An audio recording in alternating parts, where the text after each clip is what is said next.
The moment Haley said those words, something inside me shifted. "You'll never prove I cheated," she said with a smirk. "I'm taking the house, the kids, everything. And you'll have nothing." I was standing right there in our kitchen, the one I retiled myself last summer, when she dropped that bomb. No tears, no shame. Just cold. "I haven't been happy in years, David," she said casually. "And yeah, there's someone else. Been going on for a while now." I didn't say anything, didn't cry, didn't raise my voice, just stood still, like I'd done during tense boardroom meetings. "Calm, cold, teeth's careful," she added. "That was his nickname, I guess. You'll never catch us. And even if you did, good luck. The kids are mine. The house is mine. You'll be paying for it all." She looked proud, like she had practiced this speech in the mirror. "You think I haven't spoken to a lawyer? Judith's the best. And you're too soft. Always have been." I looked at her then, not the woman I married 15 years ago, but the stranger who stood in her place. Mother of our 2 kids, Alice and Harold, but someone else entirely now.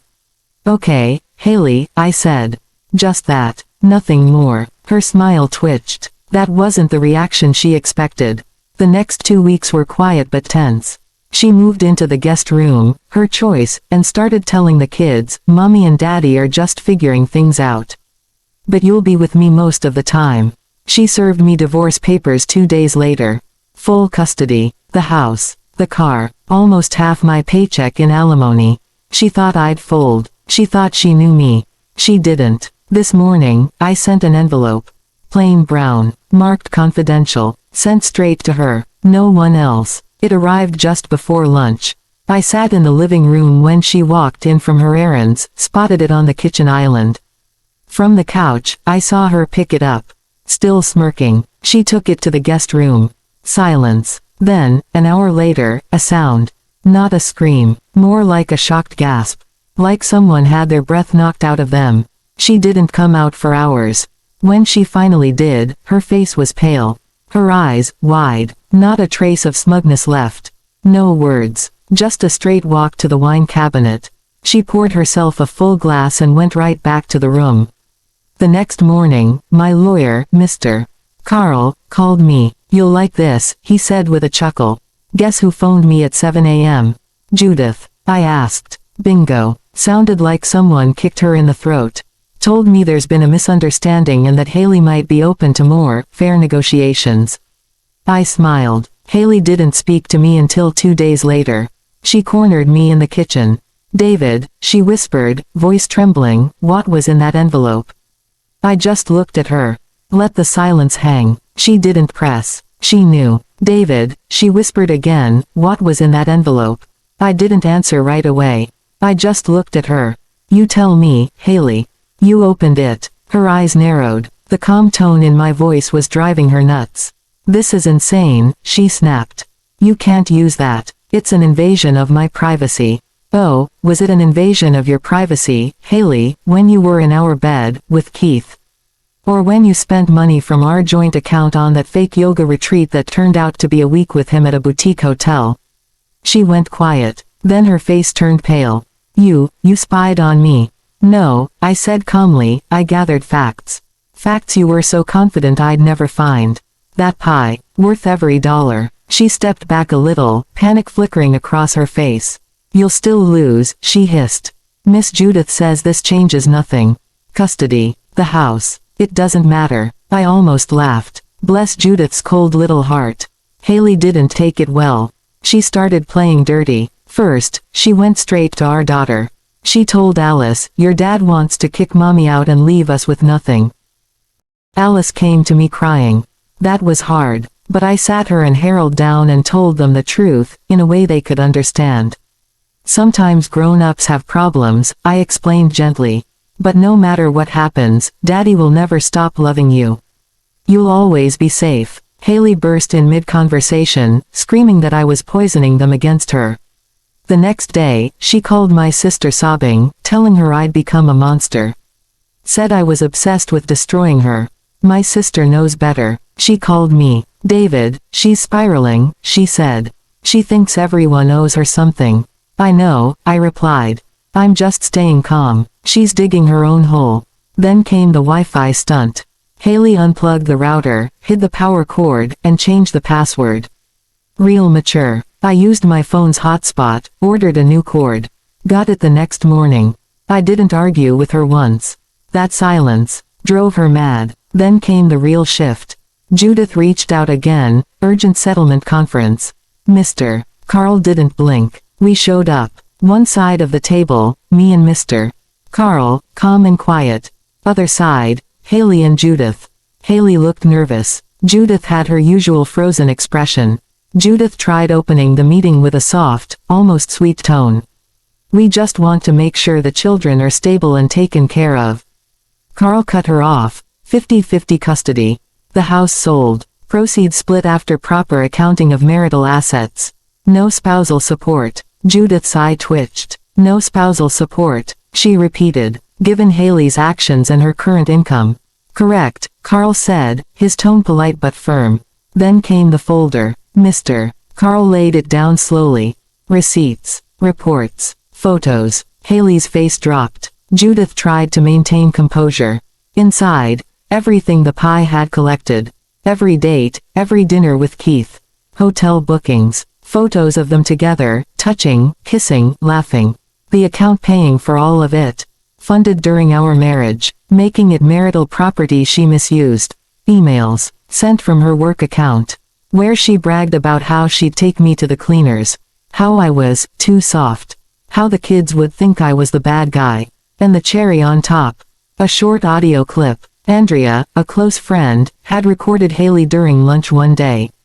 Haley, tipsy on 2 glasses of Chardonnay, laid it all out. I'll cry in court, she said, giggling. Play the victim. The judge will eat it up. David's emotionally distant. That'll sell. And Keith, he loves how ruthless I'm being. Silence in the room. Haley stared at the folder like it might explode. Judith looked defeated. No more threats. No more arrogance. Just quiet. The silence in that conference room was so deep you could hear Judith's acrylic nails tapping against the table. Then came the tears. Haley buried her face in her hands and started sobbing. You ruined my life, she cried. You're being vindictive. Judith gently touched her arm, trying to calm her down while looking at me like I'd just skinned a puppy. But Mr. Carl, he didn't flinch. He simply slid a paper across the table, our bullet point summary of everything inside the envelope. At the top, it said, prepared for discovery and trial. Mr. Carl smiled, small, polite. Should this go to court, he said, we're confident a judge, and especially a child custody evaluator, will find it highly relevant. Judith's mouth opened, then shut. Haley stared at the paper, face crumbling as she read. This is an outrageous invasion of privacy, Judith finally managed. But her voice had lost its edge. We'll file to suppress. None of this should be admissible. Mr. Carl leaned back, still calm. Feel free. All evidence was lawfully obtained. The pie never trespassed. And the emails, those came from her company. We issued a subpoena for financial records, and during their review, their legal team discovered misuse of company resources. They included the emails as part of their official compliance. It was their policy, not ours. Judith blinked. And the recording, she asked, recorded in a public place. Your client was discussing her legal plans and her emotional tactics over drinks. No reasonable expectation of privacy. Pin drop silence. Haley's hands shook. Judith tried a last push. Those charges, on hotels and restaurants, could have been gifts between friends. Personal choices. Mr. Carl didn't even smile this time. Thousands in undeclared travel and gifts for her affair partner. All while planning to plead financial hardship to claim spousal support. That's called dissipation of marital assets. And judges don't like that. Judith's face stiffened. The predator in her was now the one being hunted. That night, Haley tried a new angle. She waited until the kids were out of the house and found me in the hallway. David, please. Her voice cracked, shaking. Can we just stop all this? Think of Alice and Harold. If this gets ugly, they suffer. I looked at her, really looked at her, not the woman I married. Not even someone I used to love. Just a desperate person trying to save herself. You're the one making this ugly, Haley, I said softly. My terms are fair, they protect the kids. Protect what's mine. Yours were designed to ruin me. You're cruel, she snapped suddenly. You always were. I'll tell everyone what you're doing. I'll tell the kids you're a monster. I stepped back. Go ahead, I said. They're smarter than you think. They see everything. She stomped her foot like a teenager and ran upstairs. Next trick. She called the cops. Claimed I threatened her. Said she feared for her life. 2 officers showed up just before 8 p.m. I opened the door, calm as ever. Explained the divorce situation, showed them the paperwork. Even offered to let them talk to my lawyer. One officer talked to Haley upstairs. Came back down 10 minutes later looking unimpressed. She says she's afraid, he said. But, she didn't provide anything specific. No threats. No incident. The other officer stepped in. Just so you know, he added, false reports come with consequences. They left soon after. Haley locked herself in the guest room for a full day. Then the smear campaign began. She started texting old friends, twisting the truth. Vague Facebook posts popped up about surviving narcissistic abuse. Some people bought it, most didn't. My phone buzzed with a few, "Are you okay?" messages. A couple old friends ghosted me. It stung. I won't lie. You give someone your life, and they try to destroy your name. But then I'd look at Mr. Carl's file, the evidence, the dates, the receipts, the voice memo, and the sting faded. Latest development. Miss Judith, looking a bit more haggard these days, has started pushing Haley, hard, to settle. Turns out lying in court, especially with audio proof of planned perjury, doesn't look good for a lawyer's reputation. Their latest offer. Haley agrees. House sold. 50-50 split of actual marital assets. $15,000 deducted for the money she blew on Keith.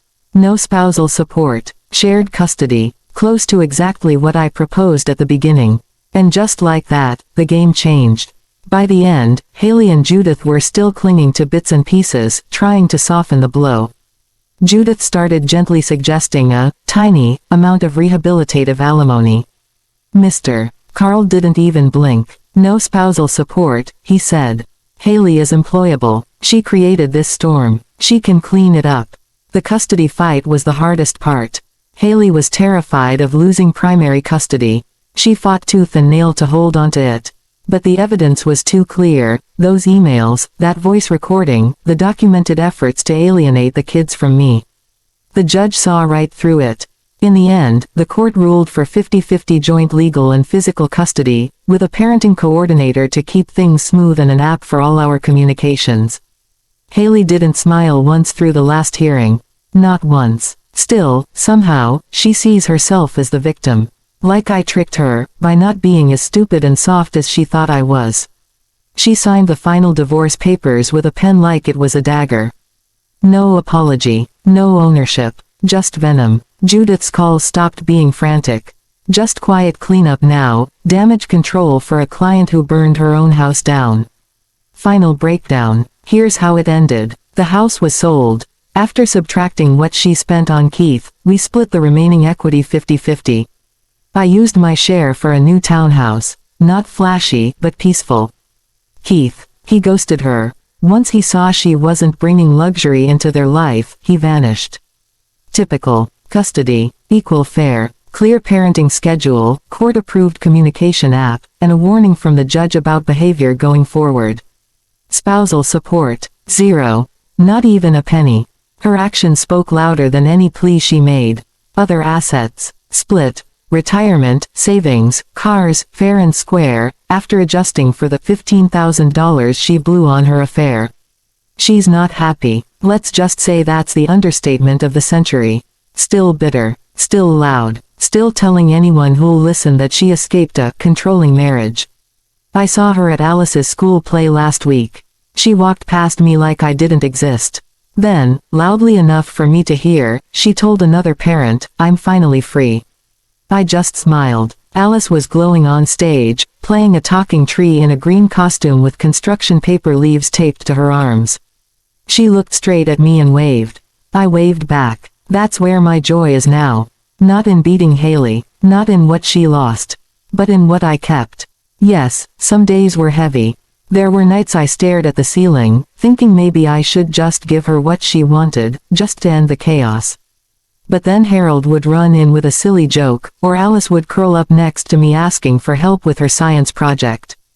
And I'd remember, I didn't fight for revenge. I fought for them, for truth, for fairness, for peace. Haley thought I was weak. Thought I'd fold. Thought she could manipulate the truth and win everything. She was wrong. The envelope. It wasn't revenge. It was the truth. And the truth, like they say, sets you free. Now, the house is quieter, more peaceful. I drink my coffee without walking on eggshells. Harold and I build Lego castles on the weekends. Alice and I bake banana bread that never rises but always gets eaten.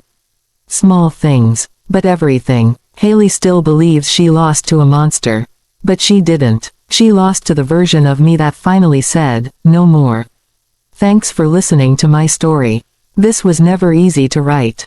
If you've ever been through something like this, or know someone who has, please like, share, and subscribe. It helps more than you know. And if you're someone quietly hurting, feeling alone or helpless, remember, you're stronger than they think. Peace out.